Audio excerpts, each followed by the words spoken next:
Good morning mga kapodji. Ito nga pala yung solar panel na tinesting ko kahapon na umabot lamang ng 3 volts yung output niya dahil sa wala siya sa initan. So ngayon, testingin ko rin siya, nakabilad na siya sa araw. Titistingin ko kung ilan ang abutin yung output niya. Yan. Yan, umabot ng 6.4 volts. Kagaya nung nasa specs niya na 6 volts, tumugma siya dahil sa ngayon naka-charge siya sa nakabilad siya sa araw.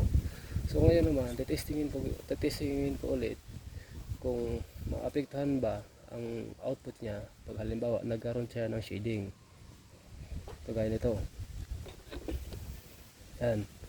Umabot siya ng 4 volts ang output lang niya. Kaya kung halimbawa mayroon kayong gantong klaseng